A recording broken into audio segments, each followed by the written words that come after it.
Record. Okay. Cool. So yeah, I'm going to. This is Amanda's introduction. I reckon everyone kind of already has an idea of who she is, but who doesn't like a nice introduction? So Amanda Lees is the author of From Aconite, the Zodiac Killer, the Dictionary of Crime Fiction. Amanda is also the best-selling author of Selling Out and Secret Admirer, and her YA trilogy, Kamari, Goddess of Gotham, was nominated for the Guardian Children's Book Prize. That's pretty cool. Amanda is also a broadcaster and an actress and has produced films. She has appeared regularly on BBC Radio and LBC, and also wrote for the hit series Weekending on Radio 4. Oh, my favorite. Oh, thank you.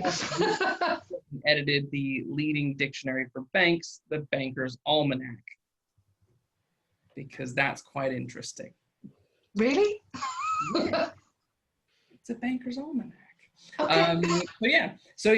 We're gonna run through a bunch of questions because when I first saw this book was kind of being advertised and coming out, I thought it was, I don't know, I just thought it looked really cool. I've never really come across anything quite like it. And as a writer of crime fiction and researcher, it's a nice, handy little tool to have.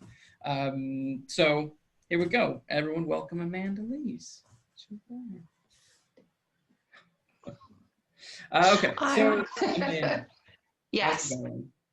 Really well, thanks, Luke. I mean, you know, this has actually been the most fun hour I've had in a very long time, so it's going great. So, okay, let's dive into the questions. How did you get the idea for the book? Well, I was at a book launch for an amazing guy called Jonathan Green, who is also one of Lisa's clients, and he's one of our foremost lexicographers. He writes dictionaries. It's kind of weird. And I rocked up, and I had, obviously on the second glass of wine, I had one of my ideas. And I turned to the guy next to me, who was Duncan, and I said, "Do you know what you should do?" And he was like, you could see, you know, his eyes was like, oh my God. So I said, "You need a crime dictionary," because I've been writing the book, which I think you're going to ask me about later, which is set in Bulgaria. And I had gone through so many bits of research and so much procedural stuff and so many acronyms and things. And it had been percolating for a while in my head that actually, you know, much as I love crime fiction and true crime, there's no kind of way of navigating some of that stuff that produces friction between you and the story. Yeah. And obviously the two glasses of wine helped. So I just kind of went, "You need a crime dictionary." And he was like, "Yeah, that's great." And I'm like, "Oh shit." So it's, you know, over a few weeks, Duncan actually kindly emailed me and said, "That's a great idea." I was like, "Really?" And I didn't actually at that point think it should be me who wrote the crime dictionary. I just thought it was a great idea, and I ended up writing it. So there you go. It was 2 glasses of wine, huh? I'm very pleased with it, and I like one of the things I like about it is it, you know, obviously you're giving those details of you know, like when it's like slang or something like that, you're letting us know where that slang is, whether it's US slang or more regional or even in the UK, which is quite cool. Because there's times where, you know, writers really some have mucked that stuff up. So I think it's a really cool thing to have.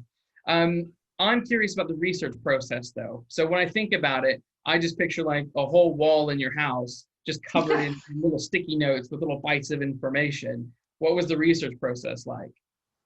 Well, that's a kind of great description of my brain. And I basically, I got as much primary source material as possible because I don't actually trust anything unless it's right in front of me. So for example, with the slang, I actually got hold of the 16th century dictionaries where I could lift things like thieves' cant. And then I kind of traced the timeline from the historical perspective through to the present day. But what I had for the present day were there are projects run in prisons where they're recording the slang that's used now.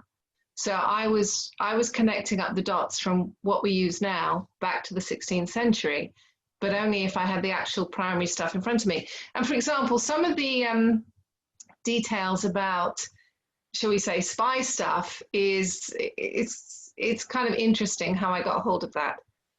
I can't tell you anymore. Are you elaborate on that, or are you just going to tease us? I'm going to tease you. Basically, I can't really tell you, but, but it's declassified, okay? So nobody can shoot me. But I had, I love research, and so I had to make sure that I could check everything from at least 3 sources, and it had to be completely verifiable. Because I'm not, it's so easy to just Google stuff, but it's so easy also to come up with inaccurate stuff. Yes. And what I wanted was, for example, for a crime writer or a reader, just to pick something up and get the absolute facts they need so they can just carry on with what they want to do. Yeah. It's a tool. Yeah, I agree. That's, for me, in crime fiction, that's a really important thing. Well, it's an important thing in any kind of storytelling, that it has to be believable and real. If someone's just kind of throwing stuff in and hoping that the reader doesn't notice that it's not accurate or whatnot, then it grates on me. So I appreciate the effort that has gone into this. But how did you decide what to include in the book? It was really tough because I could have gone on forever. And obviously, I will go back and revise and expand. But for example, we'll take serial killers. And, I could have shoved them all in there, but they had to have some kind of impact beyond just being a serial killer. Mm-hmm. So, for example, we could have a serial killer who eventually was caught using familial DNA. Mm. And that's, essentially, you've got to have someone who is more interesting than just being a serial killer. Shipman was interesting because he's one of the most prolific ones we've ever had, but also the way he was caught and his MO were both, again, really interesting. So it was a case of picking out people who a reader or a writer could see the impact they'd had on different things as well, forensics, or the whole arc of crime fiction, or the arc of detection.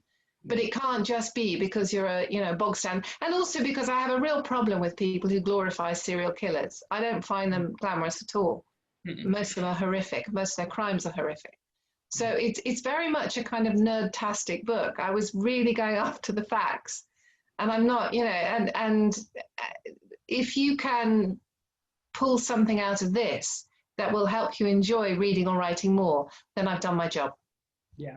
Yeah, you've definitely done your job. I can't imagine any writer who's picked this up that's not getting something good out of it, because it's packed with so much cool stuff. But what were your favorite bits to write? Well, poison, because this is, when I was talking to Sam earlier, basically the best way to kill someone right now is to poison them because of budget cuts. So it's like, honestly, if we went back to the Victorian era, there were so many poisonings. And then you move into, Christie loved poisoning because she was a trained pharmacist. She was a brilliant chemist. If you go back to the medieval period, fantastic poisoners. Monks are amazing poisoners. But it's a case of these days, if you're going to run a tox test, because of a budget cut, you're going to run the very standard, very small spectrum of tests. And that's only if you think that someone has been poisoned in the first place. And then, if it's a little more unusual, you might run a wider kind of span of tests, but they're very expensive.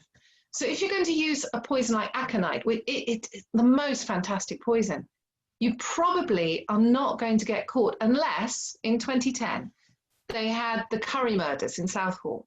And the reason that she got caught is because she was dumb enough to fly to India to buy the aconite. Oh, wow. If she had just grown it here, which is very easy to do. It grows all over the place in the UK. If she'd grown it, dried it, put it in his curry, no one would ever have known. Because it has a half-life of like 3 hours, and we don't test for it. Wow. Yeah, so honestly, aconite, seriously, it looks like a heart attack. Mostly leaves the body within 3 hours. Yes, you can detect it further down the line. Nobody is going to suspect aconite. And a Victorian would. Nobody these days would. Wow. Of course, I didn't say that. This is a total disclaimer. If you go and murder someone like this, it's on you, all right? Yes.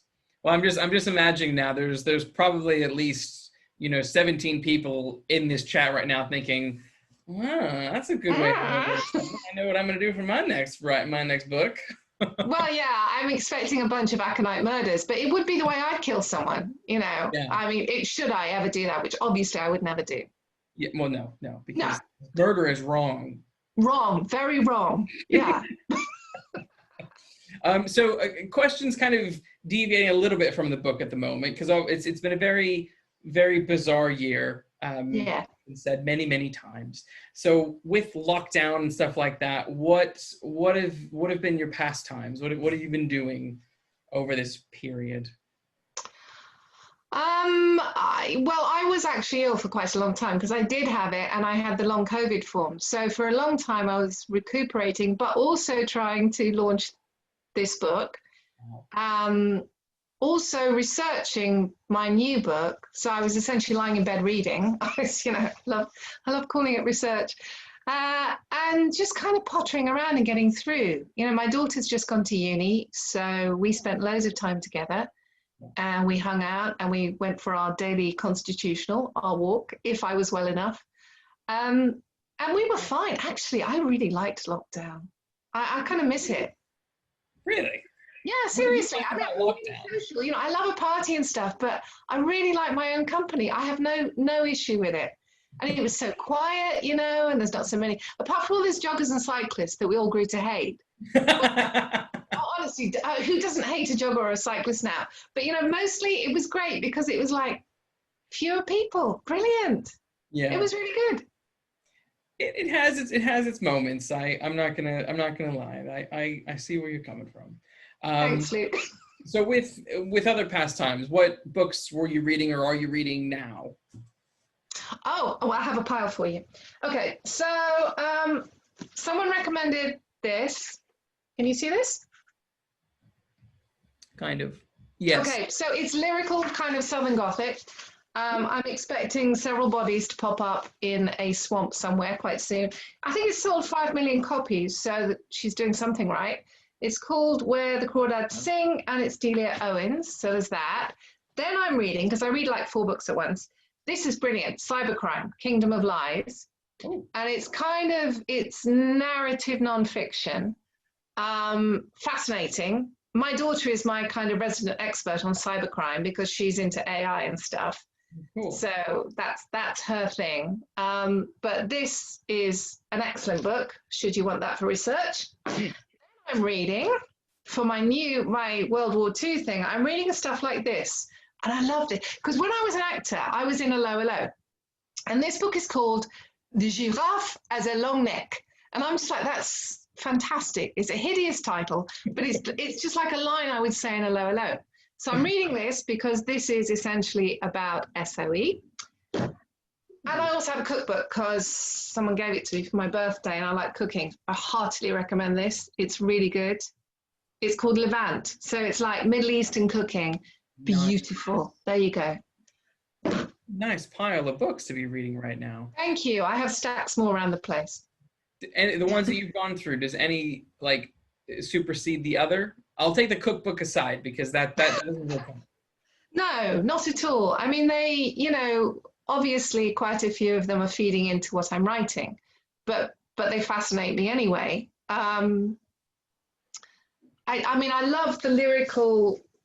I've always loved kind of Southern Gothic-y stuff. Yeah. So reading this is an absolute joy, Where the Crawdads Sing.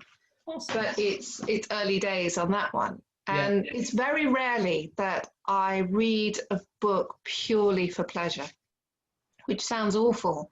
But I think we all have this. We all have a kind of obligation to either read it to review it or read it for research or whatever. Yeah. And to actually pick up a book for pure pleasure was amazing. Yeah. Sometimes, I don't know about you, but sometimes I feel guilty when I'm reading a book for pleasure right now. Because I'm like, I need to be working on this. What am I doing? No, totally. So this was my guilty pleasure yesterday. I went to bed early. I was like, oh my God, I'm going to bed at 9. This is great. And I lay there with a book and I was like, this is so nice. Yep. So I might just do this all winter.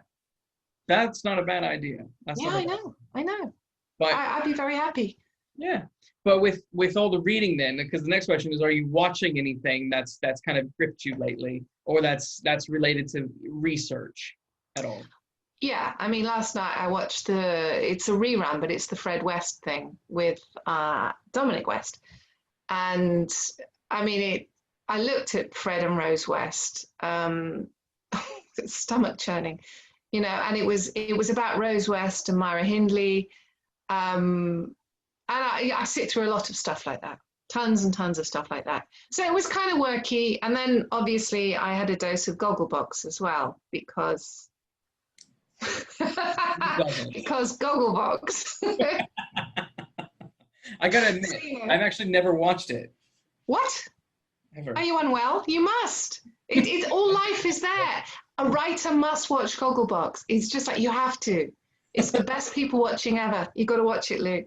You're missing out, okay? I'll add it to my list, the ever-growing list. Great. Okay.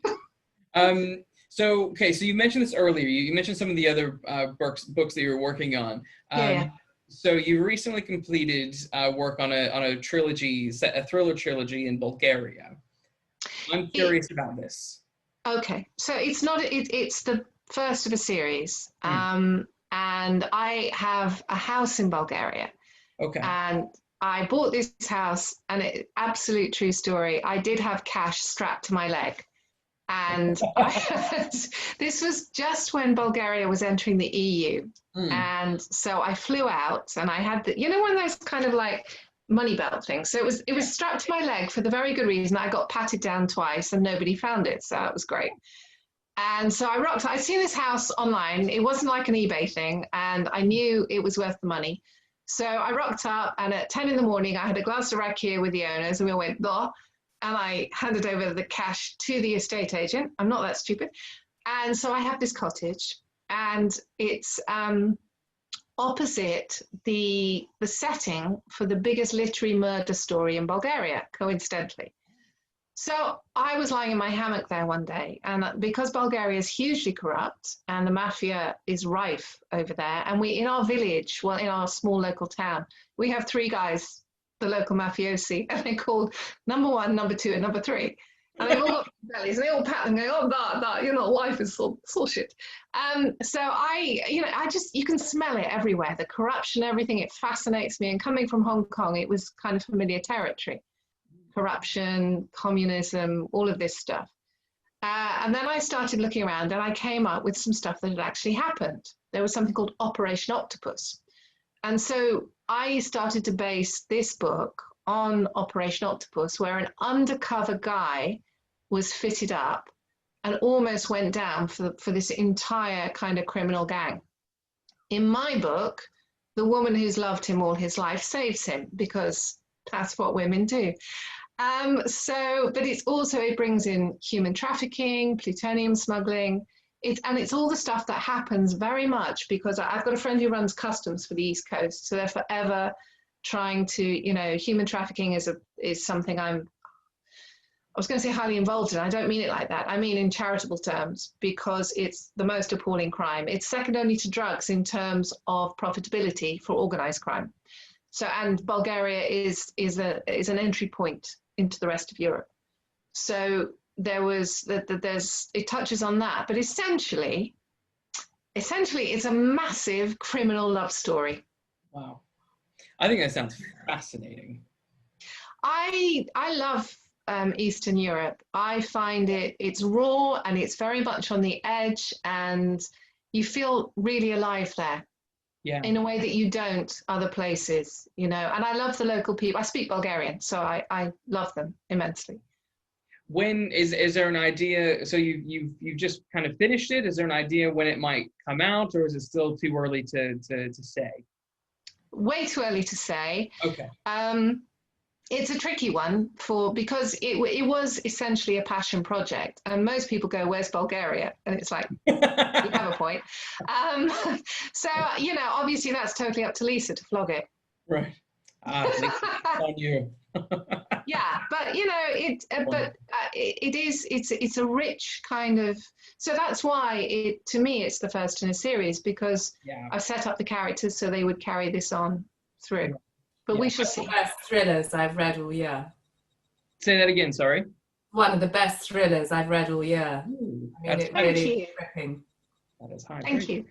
Yeah, no, I do. I think it sounds fascinating, and I there's the kind of the notion out there at the moment that people aren't interested, or people, I mean, some agents, maybe not, clearly not Lisa, some agents, some publishers aren't interested in series, and I find that just effing madness, because if we got good characters, we want to stick with them. if there's more to tell, go with them. So I think this sounds, the idea of this being an interesting series of books, just that I would read them. I think it sounds thrilling.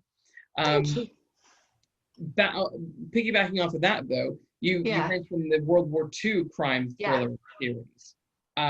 Same question. Tell us about that, or tell us what you can at least. Okay, so we're going back to strong women, one of my passions again, and certainly, and I've set it very much at the end of World War II. It's not really wartime. It is about what happens when the world is as chaotic as it is now. Ah, okay, yes. It was a very interesting time in history because essentially it was lawless. You know, there were all sorts of barriers breaking down, but, you know, walls going up and new worlds forming. And within that, what I've created is, it's fiction. So it's something that didn't strictly exist. So I can't say too much, but but it is really kick-ass. And I'm really enjoying that. I mean, me being me, I had to kind of get down the facts. And so in terms of when you're writing historical stuff, you know, and it's fun to write, but you've got to get it right. Yes. So again, I went back to, you know, but also getting under the skin of the characters, because although it's very, you know, it's a similar time to now in terms of the chaos and the questions people are asking. There were different priorities. Yeah. You know, but again, we have, you know, obviously women saving the ass of men. Yeah. Yeah, it's very true. I find it fascinating because the research that I'm doing at the moment is right after World War I. Okay. And it kind of does similar kind of thematic exploration to what you're doing, but in that period. And I also find it fascinating that the kind of the echoes of what happened then happened in World War II is happening right now. And it sometimes makes you pull out your hair and think, do we not learn anything? I think we do, but very, very slowly. But that to me is fascinating, because I was just going to say with World War II stuff is there's a lot of books, a ton of books set in like right before or right during World War II. And that period afterwards, not so much. And also found that with the World War I stuff, the right after is kind of gray. Maybe some 30s, but not the 20s, and then not that right after period. So I find that fascinating. I think that's going to be, so that this is quite early days with this one, so that's still, we'll have to wait, but we will wait with You'll have to wait, and because it kind of segues into the Cold War, and that fascinates me. Yes. You know, because I've met many people in Eastern Europe who very much remember what happened then. Yeah. But also I worked on a human rights case a few years back, which involved someone Putin was trying to kill, essentially. And so it's for me, the echoes going backwards, you know, in Russia, in the Cold War. And to me, I think that the thing that we're failing to spot is that we're heading towards something that could be very similar. Yeah. It could happen any year now, because what Vladimir Putin wants is, again, you know, that clash between him and the West. Yeah. Whatever form it takes. So for me, it's the echoes and the resonance. Yeah. But also, I really, beyond all that, I just like a really good story. Yes. Yeah, so it's a huge story. Yeah, and you know what? People during those times, because they have to kind of think on their feet, they're incredible. They do incredibly brave things. Yeah. And they pull stuff out of the air. You just go, wow, I can't believe you actually achieved that. And you know, but I have a great faith in people and great faith in the human spirit. And I love the courage and the daring do and the sheer kind of sassiness, especially of the women back then. Absolutely. So we're going to move on. Okay. But I can talk about that for a long time because I love historical crime fiction and historical fiction, and I could just be hung up for ages on that. So back to the book, the dictionary. Yeah. So you must have and clearly have accumulated a lot. I'm trying not to cuss. A lot of information about about crime. Yes. you would be an incredible resource. The book is a great resource, but you yourself would be an interesting resource for someone to consult. Do you offer any kind of consulting for writers who are, doing their crime fiction books? If they're like, oh, Amanda, can you look at this, or can I ask you this question? Are you open for that kind of thing? Totally, but my blood goes cold at the thought of me being a consultant. I'm really happy to help out my fellow writers. But I'm not going to sit there going, yeah, I'm a consultant. I'm going to this is my consultancy rate. I'd just be mortified.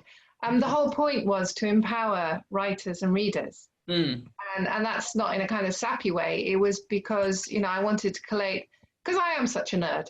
So I wanted to put together all my knowledge, and I've accumulated far more. And I've always said to people, people have tweeted me and stuff, and if I can help, I will. Nice. Because I have piles and piles of material. But as a consultant, I'd be an abject failure. It's not like, I'm not smooth enough. I think that's the case. I'd just be horrendous. I'm too, no. But, ask me if I can answer you, if I can help you, of course I will. Yeah, that's good. Because people find that really helpful. I mean, it's daunting when you set out on these journeys of writing a book, and then, sometimes you go into with a bit of naivety, and you're like, oh, this will be simple. And then you realize you're trying to you're writing something in a period, and you're like, well, I don't know if what would have existed, or how this certain thing worked, or, oh my gosh, do they have radios at this point? Does the BBC exist or does it not exist? But yeah, no, that's so a good consultant on certain things like, poisons. Honestly, if you feel like you want to bump someone off and you want to do it without getting caught, then just, send me a DM and I'll kind of obtusely tell you. Right. When one can't reach Vladimir Putin, they can just go to you. Am I remembering this right? But didn't Linda do a presentation about poisons? Linda did do a presentation about poisons a couple of years ago. Yeah. Yes, I think I was there. I can remember it as well. Sorry, It was one of the few I attended. I did. I wrote a book on 19th century poisoners. Yes. Fabulous. Yes, pick your poison. There's many to choose from. Totally up my street, Linda. So, Luke, there's been a few questions from earlier. Luke, there's been a few questions from members of the audience here. Yes. 1 second. We got a couple more questions, then we'll go to the audience. So you mentioned about updating it regularly. Is that going to happen? Will there be a dictionary? I'm already making notes because, and particularly, I showed you the cybercrime book earlier. Particularly with things like cybercrime, stuff moves so fast that I essentially sit there in my nerdtastic way, and if a word pops up and I'm watching something, often I'm watching something, I make a note. Or my daughter, she came up with something the other day and I was like, that's fantastic. So I just have piles of notes. So yeah, of course. And I also, I've been building the website for the dictionary purely as a kind of added resource. So I'm going to add a ton more material to that because it kind of expands on the stuff in there. Yeah. And then when I discover a new word, I get really overexcited. It's quite sad. And just go, wow, great. Especially if it's a new point. I mean, Navalny, bless him. I was ecstatic. He'd be Novichoked as well. So I'm a horrible person. But yeah, of course I will. Of course. That's good. Right. So I'll go through some of the audience questions now. Okay. So Matt asks, what aspect of the crime world shocked you the most in your research? Oh, interesting. Very little shocks me. I know that sounds, but I've interviewed so many, and I've talked to so many people, and been in some very sticky situations. What shocked me? Some of the photos I had to look at, and I'm such a wuss. I hate blood. It's so funny because when I was the other week when I had to secure this crime scene, I was like all hyper excited. I didn't notice it was blood because normally my knees go funny. I'm just crap. So a lot of the forensic stuff, a lot of the photos I looked at, which were particularly stomach churning, that shocks me. And it's another weird thing, I hate violence. So the violence that one human inflicts on another really upsets me as well. Yeah, I can imagine. Let's see, what else have we got? That was a very good question. I like that one, man. Yeah. Victoria asks, what is your favorite crime genre? It's a nice, subtle question. It is, do you know, again, I don't know why, but I like really hard edge crime. Yeah. I do. I'm not, and I don't, I'm choosing my words because I don't want to upset anybody. But I'm just like, I do love a kind of raw, on the edge, visceral thriller. Yes. Yes. I agree. Those are very good. I'm not writing one of those. No. Of course you are. What have we got? Talking about Gogglebox. Is that the last question? Is that the last? Oh, sorry. No, there's another one by Victoria. Will there be a thesaurus to describe deaths to go along with it? That's amazing idea. Please do this. A thesaurus of death. Yeah. Victoria's going to have to expand on that. What you mean? 2 million ways to die? No, if I'm reading this right, I would imagine it's there's the crime is committed, and then you describe how someone is, how they deduce what caused the death. So like, what are the symptoms, or what are the, like, so the poison you mentioned earlier, what do you have to look for, and what does that look like? That's actually in the dictionary. I mean, I do describe the symptoms and the signs. I can expand my repertoire. I think I'd just be happy expanding the dictionary and making it more and more useful each year. Okay. You know, because I do that. It's like, you know, you could detect from the dictionary what poison, how. Obviously, you can't run your tox test. Nobody can because all the labs are shut. Right. But they are. You know, the money in forensics is nil. So it's a great idea, Victoria, but there's only one of me, and I have too many things to write. Fair enough. Robin asks, what is your favorite crime slang? Oh, do you know, I mean, it's very interesting, the London street slang at the moment, but my absolute favorite has to be the mafiosi stuff. I mean, because I guess I'm kind of obsessed with Scorsese and gangster, that kind of old-fashioned gangster slang. I mean, it's interesting because we still borrow words from that now. We still use some of that. Yeah. But essentially, gang slang, most slang, is basically used to shut the police out. Is to make sure they don't understand. You know, I mean, there's something like in New York they say CC, which means cops on the corner. And that's but they're constantly changing and evolving it, because the minute the cops know what it means, it's like shorthand.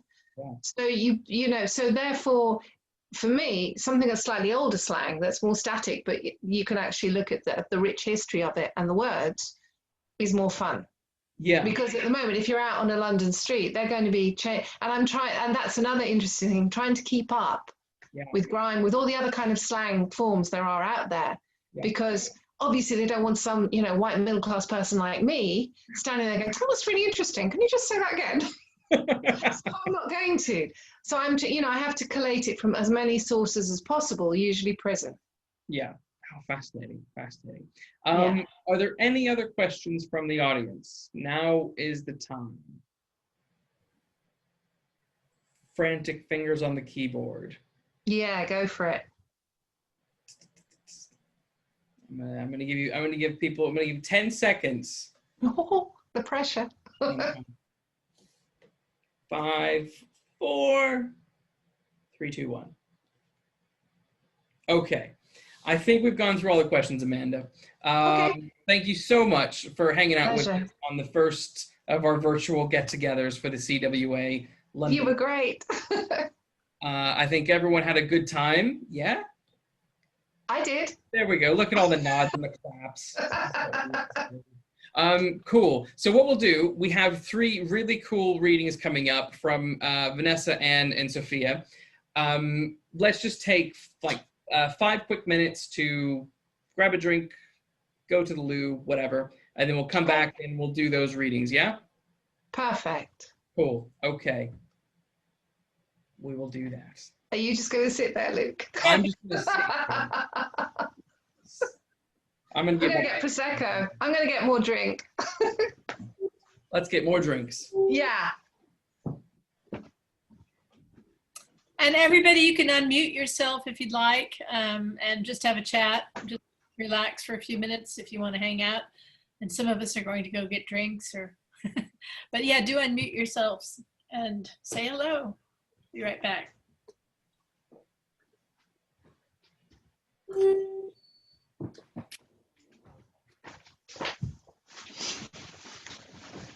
Hello, Bubby.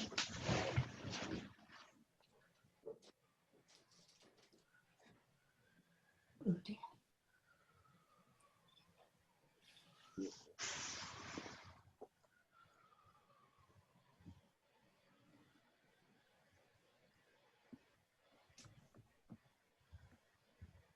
I already had my gin, so. What? That was it? Just one gin? One drink. It was quite strong. Rhubarb gin. It's Sophia, when were you in Hong Kong? I love rhubarb gin. Yeah, first time I was in Hong Kong was about 74, 73, 74, something like that, for a couple of years. And then I was back again in 86, 87. Okay. Yeah. I went back for a handover. Well, my dad was supposed to be the army officer who handed over, but then the Berlin Wall came down and everything got changed over. It was all very complicated, and so he wasn't. But yeah, really, because I went to the Berlin Wall as well. Did you? Yeah, I went to the Wall concert. It was really good. Oh wow! I had when we lived in Berlin, the wall went round the back of our garden, and I was thinking about this recently, and I thought I must have misremembered that. That was crazy because we lived in the west of West Berlin, but we lived so far in the west that the other bit of the wall kind of came round, so we had the Russians on the other side. There's something in the dictionary I wrote about Romeo's spies, which is all about East and West Berlin. So I don't know if you have the book, but it's about. I'm going to get it. Yay! But it's about the fact that the East Germans, and it was run by this amazing guy called Marcus Wolf. Yeah. And he was essentially known as the man without a face, which because no one in the West knew what he looked like for years, for 20 years. He was actually remarkably good looking, but he ran the Stasi and he ran the foreign section. So he used to send in these charming young men to seduce West German women, the Romeo spies. And the thing was, they couldn't marry them because if they had, they would have been checked out by the West German security services.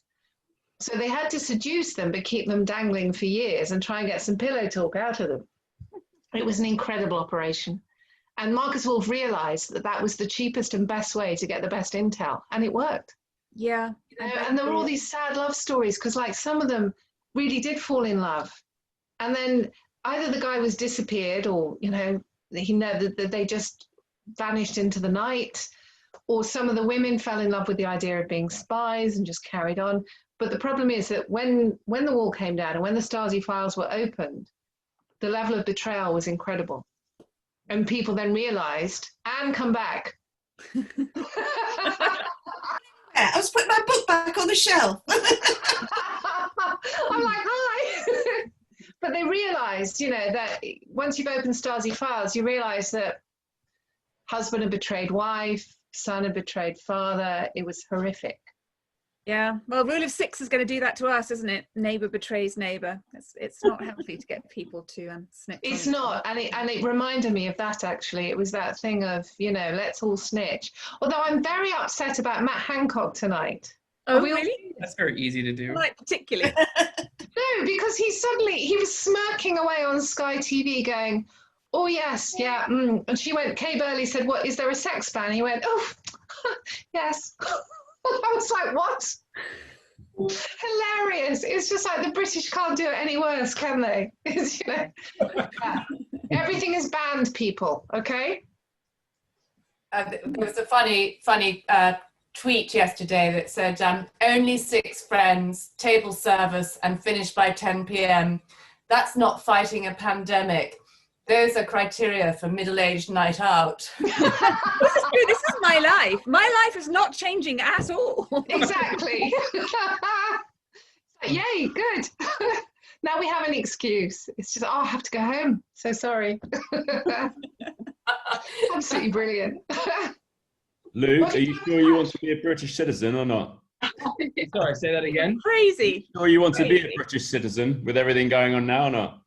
I mean, you know, I moved over here thinking this is great. I'm getting away from America. This is perfect. And then it like all the chaos followed me. So maybe I'm the omen. I don't know. It was you, Luke. It is much better here, all things considered, compared to the States. So Oh God. much happier here. I have Canadian friends who live in Vancouver who've literally had the conversation. One turned to the other and said, how many US citizens could we actually take on our land and look after if the worst comes to the Oh, worst? how sweet. And the other one turned to the first one and it wasn't like, oh my God, that's terrible. It was like, I think about 5. Yep, about 5. That's adorable. You're Canadian. Lisa's Canadian, aren't you, partly? Well, I have a Canadian passport, but I have an Irish passport too. So Wow. You're okay though. Very You're okay. safe. Hmm? You're safe. All the good people. I'm just through no fault of my own as well. I mean, I'm really lucky. Yeah, I gave up my British passport actually. Should we do the readings? Yeah. Yeah. Great. So, where's Vanessa? Is she here? I am here. Where are you? Oh, there. Everyone's in a different place now. And yeah, everybody's Yeah, moved. everybody's moving around. Where is Vanessa? I can't. I'm Wait. up here at the top. Vanessa Well, and Sam.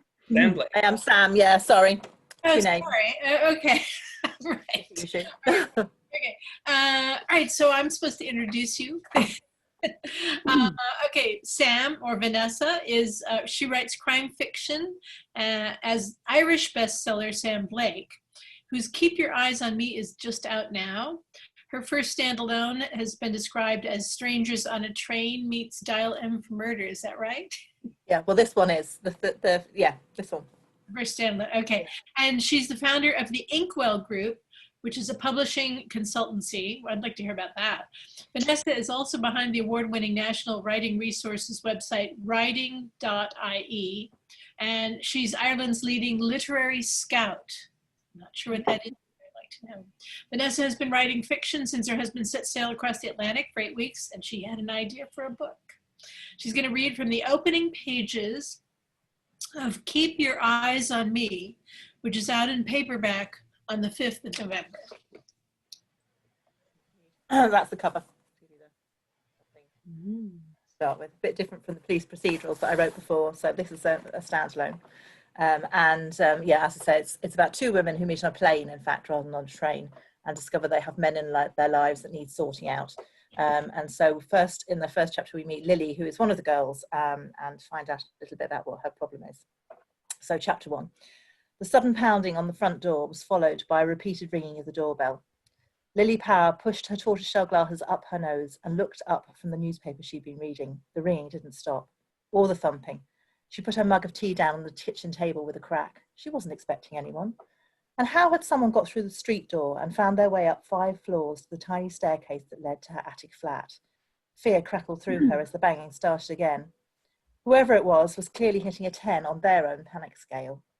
This was central London, only a 2-minute walk from the Euston Road, and Lily was alone.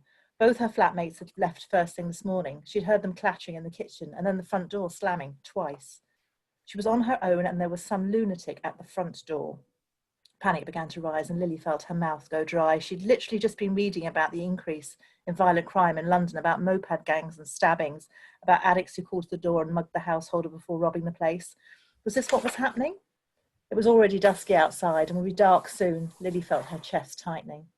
The banging stopped as suddenly as it started, and as if the person was exhausted, and after all the noise, the silence gaped. Lily slipped out of her chair, the sound of her own heartbeat drowning out any noise that might be coming from the other side of the door, along with the usually comforting, distant roar of traffic and the creak of the old building. She tiptoed across the open kitchen door, the lino cold on her bare feet, her toenails painted a deep purple that matched the faded floral carpet in the narrow hallway. Her earrings tangled in her long auburn hair as she tipped her head to hear better. Could she hear somebody crying? Suddenly there was another thump on the front door, low down near the floor. Lily felt herself jump what felt like a foot in the air. Who the hell was it? If someone was really coming to rob the place, would they bang on the door? What if it was one of her flatmates or somebody from one of the flats downstairs who'd been attacked and needed help? Lily couldn't just leave them out there if something was wrong. She tried to curb her overactive imagination. It had a tendency to run off on its own, and right now it was in overdrive. Tiptoeing down the corridor to the front door, she peeked through the spy hole. She couldn't see anything, but she could definitely hear something, the snuffle of silent sobs. Christ, she was going to have to open it. What if somebody was lying out there injured? Putting on the heavy safety chain as silently as she could, Lily held her breath and began to ease the door open, immediately feeling a weight leaning against it, low down. The chain rattled taut. Thank God! The voice was harsh and husky, but very familiar. She felt the weight from the door as the person on the other side moved away. Flicking off the safety chain, Lily pulled the door open to find her brother Jack sitting slumped on the floor. His white dress shirt was open at the neck and a black bow tie hung let down loose over his collar. His suit was filthy and his fringe, always too long, fell into bloodshot eyes. Oh, Lily! His voice was little more than a croak. As he turned to face her, he burst into tears. What on earth's happened? Are you hurt? The words came out of her mouth as they went through her head. Lily bent down to haul him to his feet and manoeuvring to hold him out, she put her arm around his shoulders. The corridor was barely wide enough for them both, but she half dragged him into the kitchen while also trying to see if he was bleeding. Had he been stabbed? Tell me what's happened to you. Collapsing into the chair she'd just vacated, Jack put his elbows on the table and his head in his hands. She could barely hear when he spoke. Not me. The shop. I've lost the shop. It's gone. Everything's gone. That's 3 minutes. Oh, wow. Thank you very much indeed. That's the first time I've read that in public, so it's a bit scary. No, I like that. That was great. There was a really good sense of panic in that, and worry in that scene that you were reading. I'm gripped. I'm like, I need to know more now. You're very good. I forgot to give you the introduction to active listening, unfortunately. But with the notes. Oh yeah, don't worry. I love the sensory details in that. I mean, it really puts you in the scene. Yeah. It was really nicely done. Thank you. Thanks very much. It was. What did everyone else think? Any other thoughts from the audience? Positive thoughts. Yeah, nice things. You're not allowed to say horrible things. I thought it was fabulous. I'm just I'm buying it now, Sam. Oh, you're a star, Lisa. Thank you. Yes, no, I'll get on Amazon. Hang on. I'm doing it now. No, I'll do it now. Wait. I'll do it. Amanda? What? Let's all do it now. Buy Sam's book, okay? Okay. You're very good. Thank you very much. Support your independent booksellers. Don't go to Amazon. No, I'm on Hive. Bookshop. Yes. Yeah. What is the name of the book again? I know. Hold up the book. Sorry, I'm downloading onto my Kindle. Sorry, too late, Luke. Oh, you're very good. Very good. That's the trade paperback. I haven't got the paperback yet. It's yellow on the paperback. So. Cool. A second. I thought it was brilliant. Absolutely amazing. Oh, thank you. You're very good. Thank you. Yeah, really, that was exciting. It's interesting to write a standalone after writing a series. You know, when you write series characters, you feel like every time you start a new book, it's like going into a bar and you know everybody and you know what they're like. They're like friends. So it's really about the plot. But with this one, it's and the other standalones, it's a totally different thing. It's just starting from characters again from scratch and how to build them right up. So I really enjoyed writing it. It's a challenge. So it's all good. Thank you. Fabulous. You like the idea of, sorry, I'm cutting in and asking questions because I'm interested. So you like the idea of like moving away from the series for a second to focus on a wholly original set of characters. Yeah. Do you not find that? Total contrast, yeah. So the Cat Connolly series was three police procedurals, Garda police procedurals set here in Ireland. And when I moved from Bonnier, we decided we wanted to, Simon True, my agent, and it was his idea to write a standalone. And we moved over to Corvus.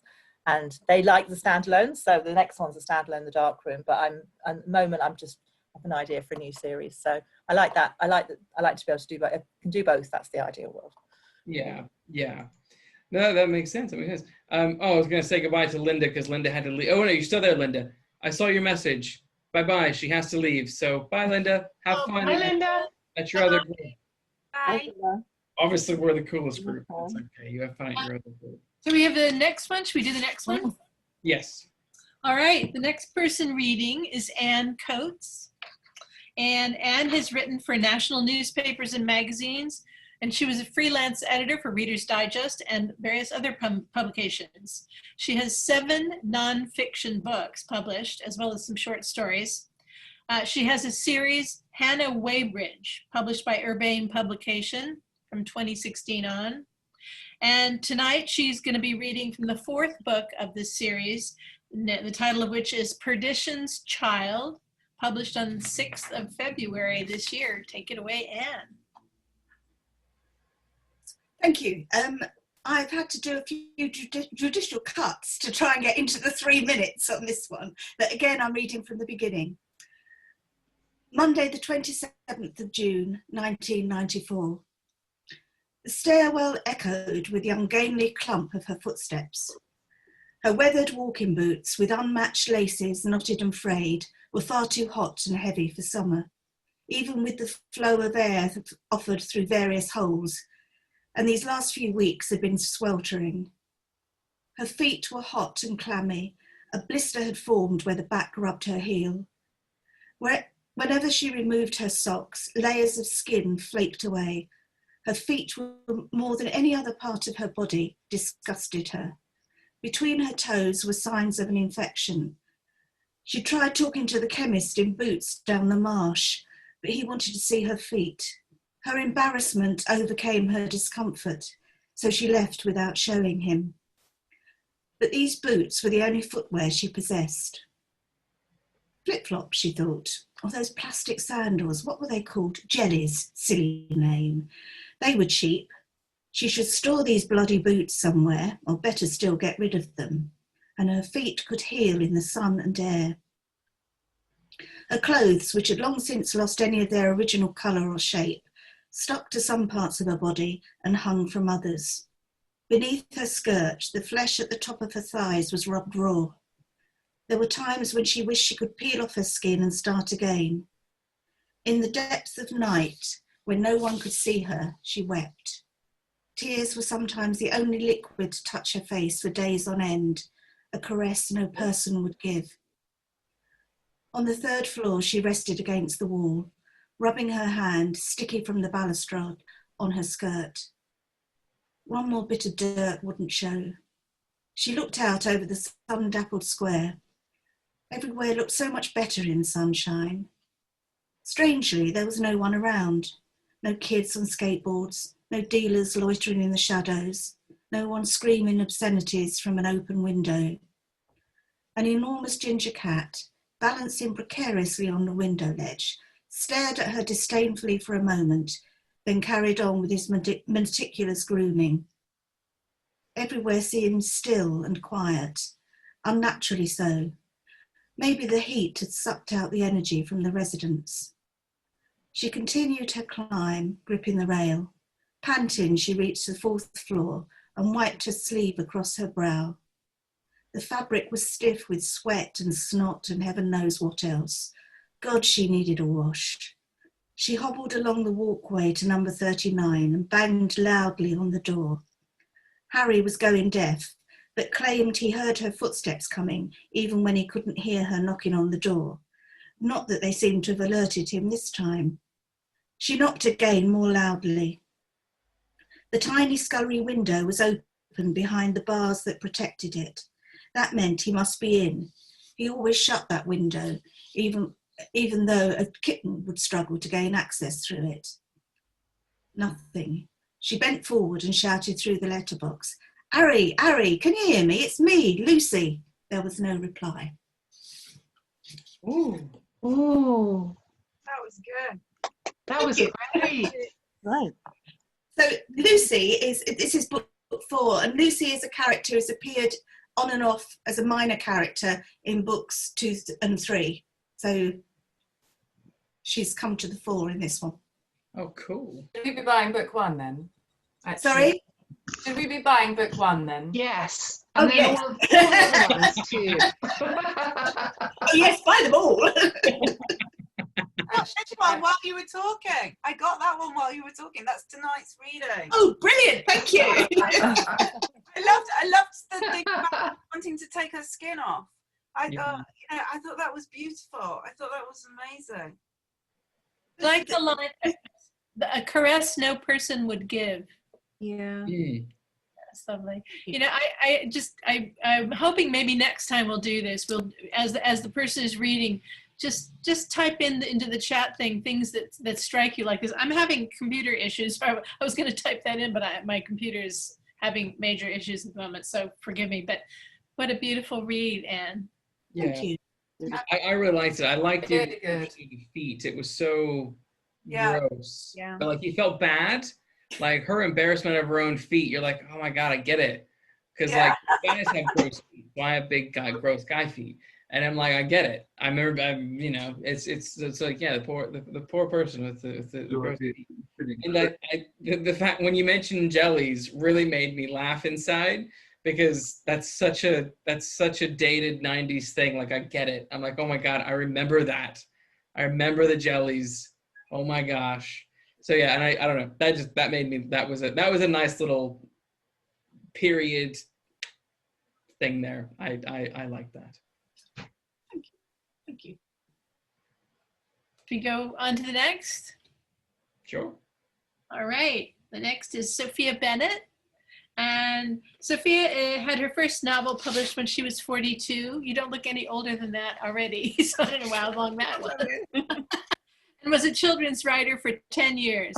Windsor Knot is her first published novel for adults and imagines the Queen as a secret sleuth, solving crimes at her palaces between royal duties and courtiers, I assume. Of course she is. Pitched as Miss Marple Meets the Crown, this is the first in a long series of books that Sophia hopes to write about the Queen. It comes out in the UK at the end of October and in the US next year. Thank you very much, Bonnie. I don't have it yet because I don't have any copies. This is the proof, and it will look a little bit like that. Oh, cool. Bigger Cool. picture on it. So I've written this down to make it quick, the intro. I'm reading from chapter 2. The Queen is at Windsor Castle and her 90th birthday is not far off. A young Russian pianist who came to play the piano has been found dead in his room with a dressing gown cord around his neck and suggestive items littered around him. Palace gossip is rife. I have to do voices for this, so we'll see how we go. Philip was full of the news when he arrived to share a coffee with her after lunch. Lilibet, did you hear the man was nude? Yes, actually, I did. Strung up like a Tory MP. There's a word for it. What is it? Auto-sex something? Autoerotic asphyxiation, the Queen said grimly. She had on her iPad. That's the bugger. Do you remember Buffy? One deed indeed, recalled the 7th Earl of Wandle, an old friend who had been rather partial to the practice in the 50s, by all accounts. Back then it had seemed practically de rigueur among a certain set. What the butler saw, eh? Philip said. Had to rescue the blighter on many an occasion, apparently. Buffy was hardly an oil painting, even with his clothes on. What was he thinking, she wondered. My dear, I try not to imagine Buffy's sex life. No, I mean the young Russian, Brodsky. Well, that's obvious, Philip said, gesturing around him. You know what people are like in this place. They come here, decide it's the pinnacle of their bloody existence and need to let off steam. The high jinks that go on when they think we're not looking. Poor bastard. He dropped his voice sympathetically. Didn't think it through. Last thing you want is to be discovered in a royal palace with your ghoulies out. Philip! No, I mean it. No wonder everyone's keeping it hush-hush. That and protecting your fragile nerves. The Queen threw him a look. They forget I've lived through a world war, that Ferguson girl, and you in the Navy. And yet they think you'll need smelling salts if they so much as hint at anything fruity. All they see is a little old lady in a hat. He grinned as she frowned. That last remark was true and very useful and rather sad. Don't worry, Cabbage. They love that little old lady. He rose stiffly from his chair. Don't forget, I'm off to Scotland later. Salmon's spectacular this year, Dickie says. Need anything? Fudge? Nicola Sturgeon's head on a platter? No, thank you. When will you be back? A week or so. I'll be in good time for your birthday. Dickie's going to stuff up the atmosphere and fly me in his jet. The Queen nodded. Philip tended to run his own diary these days. Years ago, she had found it rather heartbreaking when he disappeared off with who knew who to do God knew what, leaving her in charge. A part of her was jealous, too, of the freedom, the self-determination. But he always came back, bringing with him a burst of energy that cut through the corridors of power like a brisk. She had learned to be grateful. Actually, she said as he bent arthritically to drop a kiss on her forehead, I wouldn't mind some fudge. Your wish is my command. He grinned, making her heart melt with clockwork precision, and strode to the door. Nice, really good. I have to buy this. I love this. Hilarious. Brilliant. Superb. Superb. Loved it. Me too. I agree. I thought the voices were great. The dialogue was great and sharp and witty and funny. And when you say like Miss Marple meets the Crown, like it's funny. Like in my head, I'm kind of like picturing like this happening in the Crown now. Yeah. And it works, but in this like absurd way. And that's great. I'm gonna have, when this comes out in the States, because all my family are still in the States, they need to read this because this is just great and fun. Yeah, that's terrific. Yeah, I love the line, the pinnacle of their bloody existence. Actually, this was the first scene I wrote that stayed in the book. So I had written scenes before that, but they all got binned. This is the first one that kind of made it through the edit. I like being Philip. It's fun. All I see is a little old lady in a hat. Did I make up the phrase that she lived through that Ferguson girl? No, it was in there. That was so funny. So, Sophia, this is your first book, is it? Your first crime book? Yeah. But you've written other, haven't you? It's really funny because my friends, I've written lots of young adult books. Yeah, that's what I thought, yeah. Know that. They keep saying, what age group is it for? And I keep thinking of this scene and saying, well, it's got an 89-year-old heroine and autoerotic asphyxiation, and Philip talking about ghoulies. It's kind of grown-ups, actually. You couldn't ask for more. Brilliant. Oh, really good. Thank you. Really good. Really, and you have a lot of fun writing it. All such different books. Absolutely loved them all. Yes. Yeah, I did. Such a good idea, this. Well done, It's had a CWA. terrible review from the crime club of the Sunday Times today, saying it's as edgy as a tin of Coronation biscuits, which is true. It is. Edgy as Wait, not. they said that to you? No. It's in their newsletter. Okay, brilliant. But that'll be a quote that'll be appearing on your books from now on. Actually, Joanne Harris said it was bonkers, and I literally did want that to go on the cover, but they wouldn't let me. Yeah. Are they saying? Oh wait, I'm getting confused. Are they saying this like negatively? Or are they saying it positively? Oh, Coronation biscuits negatively. Yeah. See, I would do the Ricky Gervais thing and like post the negative because that's exactly what you want. Like that's perfect. You can do anything with it. It'd be ridiculous to not enjoy that because that was hilarious. Come on. Oh, I think it's brilliant. Yeah. Yeah, no, that was great. I think everyone who read it was exciting and fun. That was really cool. That was really cool. So time for a poll now. Poll. A poll. Oh, what? Oh yes, we've As had we do that the whole time that we. Not pole dancing. A poll. Oh gosh. What do we have to do? You just have to go up here. Can you see it? Can you all see this? No. No. Launch poll. Okay, here we go. Let's see if this works. Oh yeah. Okay, cool.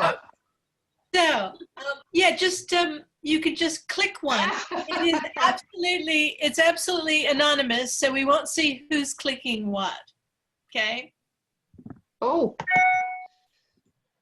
I can't submit. How do you do this? It's not working. You have to scroll down more. Oh, okay. Thank you.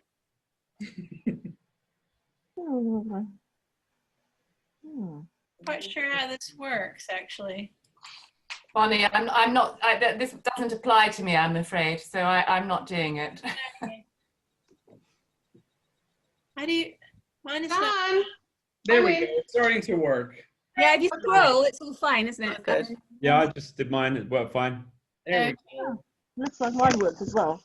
Yeah, mine did too. No, that's really fun. That's really cool.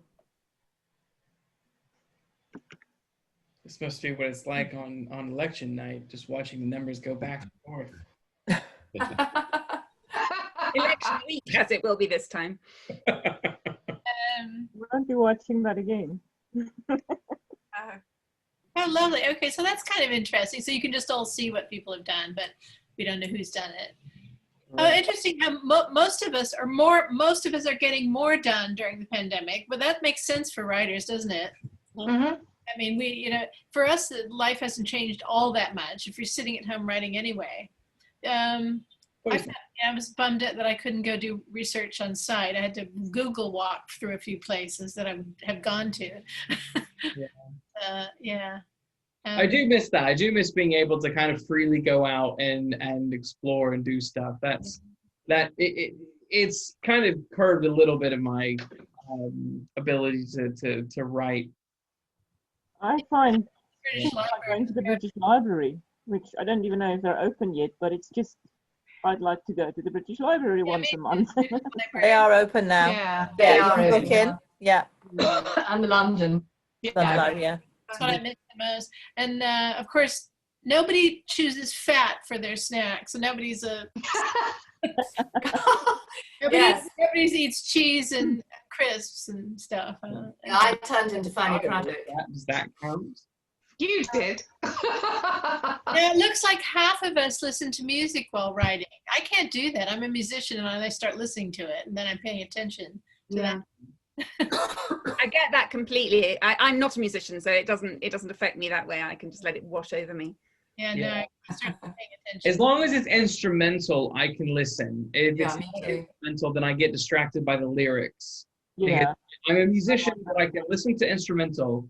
But once there's like a band and there's like a rock band or whatever, then I get distracted by like wanting to sing along to, I don't know, Jimmy Eat World or something silly like that. I'm not there because they sent me a poll that they did, but I can't. Are you mute? Oh, this. I haven't got a mute button at the moment. Hi. Hello. Won't submit, even though it came in. So Tony, your mute button is on the lower left hand. It's a lower left of the screen. There's a little picture of a microphone. No, I haven't got that. It's disappeared. If you touch your mouse pad, it might come back. No. The three blue dots in the corner. Disappeared when we got the poll to come up. Should I mute? Do you want me to mute? Should I leave it? I'll leave it. You have to answer all the questions. Well, I've done that. Well, I think, Luke, I think we kind of have done our thing for the evening, haven't we here? Fantastic. I think Well so. done. I think we've reached the end of the end of the evening. Well done. It was brilliant. Thank you so much. I really enjoyed it. Really Very entertaining.